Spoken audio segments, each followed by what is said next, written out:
ধূপগুড়ির রাজপথে এবার কলেজের শিক্ষক শিক্ষিকা ও অশিক্ষক কর্মীরা। আরজিকরের ঘটনার প্রতিবাদে এবার পথে নামল কলেজের শিক্ষক শিক্ষিকারা। শুক্রবার বিকালে ধূপগুড়ির ডাকবাংলো ময়দান থেকে আরজিকর হাসপাতালে ঘটে যাওয়া বর্বর নৃশংস ঘটনার প্রতিবাদে ও দ্রুত ন্যায় বিচারের দাবিতে কলেজের শিক্ষক শিক্ষিকা ও অশিক্ষক কর্মীদের প্রতিবাদ মিছিল বের হয়। এই মিছিল গোটা শহর পরিক্রমা করে আবার ডাকবাংলো ময়দানে শেষ হয়।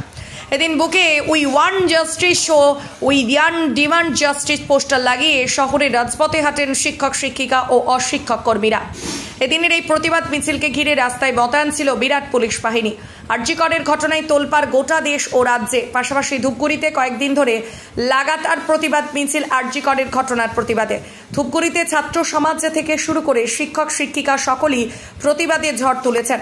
এমনকি সাংবাদিকরাও প্রতিবাদে সামিল হবেন বলে জানা গিয়েছে।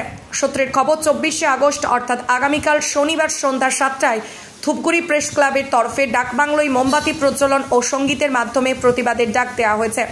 ধূপগুড়ি প্রেস ক্লাবের এই আহ্বানে আপনি আসুন, আপনার পরিচিতদের নিয়ে আসুন।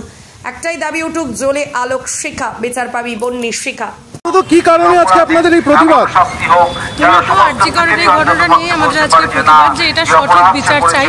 কেন এই ধরনের ঘটনা ঘটবে, কেন লোকজন ওয়ার্ক প্লেসের মধ্যে তার সুরক্ষার সাথে কাজ করতে পারবে না, সেই নিয়েই আজকের আমাদের প্রতিবাদ। কাদের তরফ থেকে মিছিল হচ্ছে? এটা teacher and non teaching Dhupguri সকল শিক্ষক এবং শিক্ষাকর্মী বন্ধুরা মিলে একসাথে আমরা পথে নেমেছি। কোথা থেকে শুরু হয়? কতদূর পর্যন্ত যাবে? আমরা 14 অবধি যাব। কি নাম আপনার? স্বাস্থ্য বিষয়ক একটি সানন্দের বার্তা। ভারতের প্রথম শ্রেণীর ডায়াগনস্টিক সেন্টার লুপিন ডায়াগনস্টিক এখন আপনার শহরে। আমাদের ঠিকানা গয়েরকাটা রোড, মিলপাড়া, ধূপগুড়ি, ওয়ার্ড নং 3, মুক্তিদূত সংঘ ক্লাব ও পাঠাগারের বিপরীতে। এখানে রক্তের সমস্ত রকমের পরীক্ষা এবং মল, মূত্র, কফ, থুতু ইত্যাদি পরীক্ষা করবার জন্য আন্তর্জাতিক মানের সুব্যবস্থা আছে। লুপিন ডায়াগনস্টিক্স এর বিশেষ সুবিধা হলো ফ্রি হোম কালেকশন সিস্টেম, অর্থাৎ বাড়িতে গিয়ে নমুনা সংগ্রহের জন্য কোনো পারিশ্রমিক নেওয়া হয় না। লুপিনের যোগাযোগ নম্বর 9083196272 এই নম্বরে। কি জন্য আজকে আপনাদেরকে পথে নামতে হলো সবারই জানা, তবুও এই বিষয়টা একটু এটা আমাদের পশ্চিমবঙ্গে সবাই জানে, শুধু পশ্চিমবঙ্গে নয়, এটা সারা ভারতবর্ষে, মোটামুটি ভারতবর্ষের বাইরেও এই খবরটা ছড়িয়ে পড়েছে।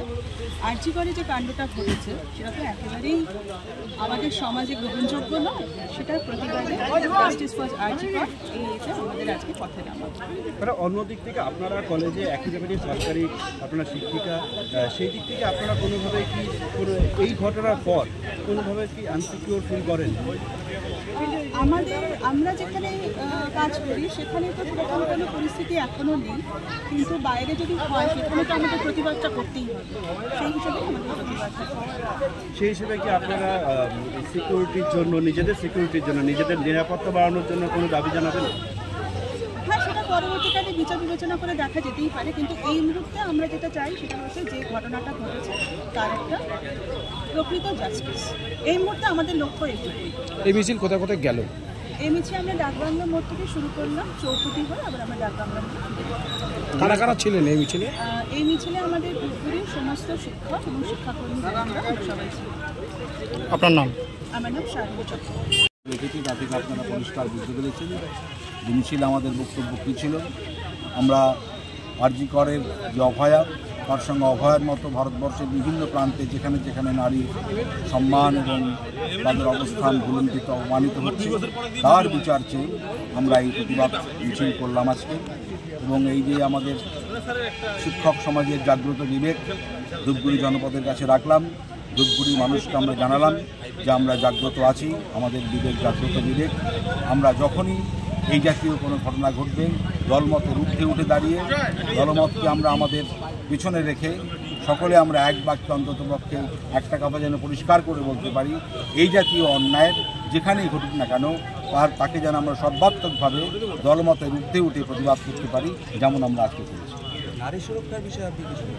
নারী সুরক্ষার বিষয়ে এই বিষয়টা তো অনেক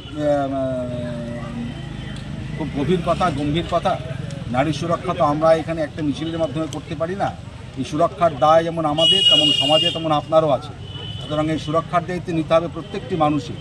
এটা আমরা মিছিলে বারবার এই কথাটা বলেছি যে কোনো মানুষ কিন্তু দয়ার না, প্রত্যেকটি মানুষ মর্যাদার, যেমন নারী মর্যাদার তেমন পুরুষ মর্যাদার। সেই জায়গাটাকে উপযুক্ত সম্মান দিয়ে যদি সমাজ, তার মধ্যে আমি আছি, আপনিও আছেন, সকলে আছেন, যদি সেইভাবে দেখে তবেই নারী সুরক্ষা সুরক্ষিত হবে, মানে নারীর অধিকার এবং তাদের স্বার্থ সুরক্ষিত হবে। স্যার আপনার নাম ও পরিচয়? পার্থ সারথী চৌধুরী, আমি ইতিহাস পড়াই, দুর্গরি পড়াই।